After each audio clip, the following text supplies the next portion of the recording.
Welcome to another Mindset Monday. My name is Janelle Briggs and I am a mindset and business coach. And today I want to share with you, in times like these, in times where we're all feeling the stress, that it's time to not even double down, but triple your self-care. So I was working with a mentor a couple weeks ago when I was feeling burnt out and I needed an energy boost. And I just said to her, look, I'm in a really busy period of work and I love what I do, and it's just really hard in lockdown homeschooling as well as working full-time. We've got my husband's also working full-time, and we are so incredibly grateful for the work that we have and the opportunity that we have to still be working during this time. I know it's been so hard for so many people. However, we have still had our challenges adding in the school curriculum, and all of this term is going to be homeschooled, which is pretty crazy because neither of us are teachers. So like a lot of you, I'm sure your batteries are feeling drained. And she said to me, in times like these, you've got to triple your self-care. You're giving out so much energy and we don't have our normal self-care practices. Normally during a month, I would have chiro, I would have remedial massage, I would get myself to a float tank, I'd be able to have some alone time, I'd be able to catch up with friends, all of the things we normally do to kind of download the stress and be able to really recharge our batteries, we're unable to do, as you would know, because we've been in the same situation for 5 months. But now I think in Victoria specifically, it's even more stressful at the moment because of we're in our 4 walls. 23 hours a day, unless you have to go food shopping. And then you might get 2 trips outside the house per day. So I had to really sit down and take a moment to kind of brainstorm, what does self-care look like for me within my 4 walls? And I'd love to get you to do that same exercise too if you're feeling really exhausted and energy drained. I have done videos previously on trying to lessen the load on our brain and our mindset. So this is really about helping you to understand that self-care just isn't going to the day spa and having massages. There's so many other elements that you can be doing to taking care of yourself, which is what self-care is really all about. The first one I think I'm going to talk about is boundaries. So boundaries are very different to walls. Boundaries can be moved. Boundaries can be changed when our circumstances change. So what I mean by boundaries is that I had to really look at my work schedule and go, okay, so realistically, me trying to do a full day of clients and homeschooling is not working. No, not at all. So I need to spread my work out over the weeks. Now I am lucky because I work for myself and I have got it'd be really easy for me to work 7 days a week, as I'm sure it would be you, with the amount of work that we still have to get done. However, we need to set some healthy boundaries. So what are your actual working hours? And then cutting off when the workday is finished, as you would if you were working in a workplace and you had to travel home and be stuck in traffic and then come home and cook dinner and do all of those things. Just because we're at home doesn't necessarily mean that we spend every waking hour working because it's easy to, right? We always have so much on our to-do list. However, this does nothing for our mind, our mental state, and our energy levels. So I had to think about, okay, well, if I'm open to working on Saturdays to catch up on some of these client work, then I'm only going to be working 2 Saturdays a month, and Sunday is my non-negotiable. I will not even open my laptop on Sundays. Now, since I've instigated this, it has been really well because we all in the family know what's happening when. That's the other point that I want to make. The next thing I want to talk about is asking for help, which can, I know, be hard for some of us, me included, to admit that perhaps we're not coping and to reach out and, phone a friend and reach out and ask for help. I've had to do it. We've all had to do it. I don't necessarily like doing it, but it's a necessity because I just physically can't do everything that I need to get done. And so I've asked my mum for help. I've asked my mother-in-law for help. And it's as simple as just, phone chatting, having a FaceTime chat with Ethan so that I can get half an hour or an hour of work done. What they talk about, I don't care.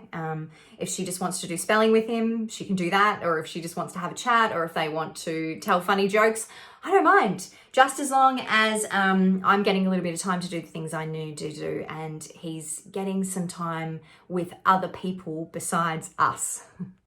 And like I said at the start of this video, I reached out to a mentor because even coaches like me need a reboot and a reset sometimes too. So it is absolutely 100% okay for you to do the same. So if you are struggling with something, sometimes talking it out with someone else is the best policy. It's the best thing that you can do for your mindset, and just to kind of clear the air to know that you're not alone struggling through this. There are a lot of us, me included, who are in the trenches, and we're all doing the best that we can every single day. So lastly, I'm just going to talk about what my brainstorm of like self-care looked like for me. So we talked about boundaries, we talked about asking for help, we talked about the fact that everyone needs someone to talk to. And now we're going to talk about what my self-care looks like. So these are the non-negotiables. So if you see me posting on Instagram about any of these things, you know that I'm taking care of myself. Walking in nature daily is my non-negotiable. I have to get out, use that hour of time that's allocated. I know work is a priority. I know homeschool is a priority, but I'm honestly telling you, if you live in Victoria, get out of the house for your 1 hour a day. It is going to help your mindset. It's going to help your energy. Don't allow a day to go past. I know I've done it because it's cold and wet and windy, whatever. Even just getting in the car and driving to the supermarket on a day like that, just to see other people around, has been incredible for me. For me, I've also had to accept that there will be a never-ending to-do list of things to do, and it's time for me to just put things down and get outside, take a break, do the things that I need to do, because it's all still going to be here for the inevitable future. Speaking of that, I've also had to push back deadlines. I've had to be really realistic in what I can do. And I think that is something that we think, oh, we're home, we can start a course and we can do this and we'll have all this time and we should be exercising more and we should be eating healthier and all this stuff. We're actually literally just trying to get through every single day with the things that we need to do without adding more in, which is what I do all the time. I'm like, yes, of course, I'm going to launch a new online 7-day program in September and I'm going to be able to film it because I'm home all the time. That's not happening.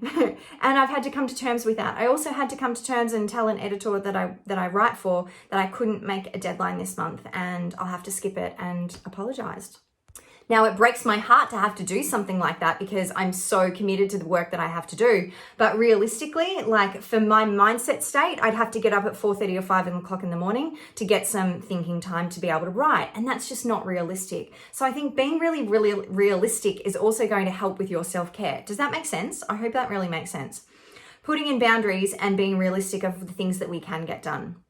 I'm also doubling down on meditation. So I'm doing meditation in the morning, doing meditation in the evening. I've also signed up to do a live meditation class once a week so that I have somewhere to be.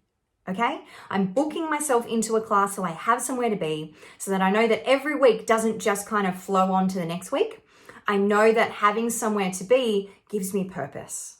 Okay? So I hope that you can find some purpose there too. 8 hours of sleep. Obviously, I love sleep. I think it is the best thing that we can do for our mindset to ensure that we're having 8 hours of sleep. So that means for me, not getting sucked into watching Netflix. Eating well. Self-care for me is also nourishing my body. So it's eating well. And it's so easy after a long day to just go, oh, stuff it, we'll have takeaway tonight. Or let's order a pizza, or let's just get burgers, or, something like that. But I know that too much of that means that I don't get good sleep and I'm not feeling great the next day. And it's also a hit on the bank account, right? So Sundays now I am committing to doing some meal prep for the week, and I am committing to doing a meal plan so that I'm organized for the week. And I know that when I'm organized, then I eat better. And then when I eat better, I sleep better. And it all kind of has a flow-on effect on my life and my mindset. I also love taking baths. If you have a bath, get in one, and I am doing one a week normally. So now if I'm tripling it, then I'm definitely going to be doing it 3 times a week. I love puzzles and games, time to connect with Ethan. What else is on my list? Yoga. So if I do a yoga flow every morning, getting some yoga poses in before I go to bed is a great idea. And I'm going to share with you this week my 3 major yoga poses that I do to help relieve the stress and to calm the nervous system down before we go into bed. I've been reading at night, so I've almost finished a book after 1 week of committing to doing a few chapters a night and not watching TV or not having time on my phone. I make sure that my phone is switched off an hour before I'm in bed, so that way then when I get into bed, I have a lot of time for my mental brain to just kind of like calm down and soothe.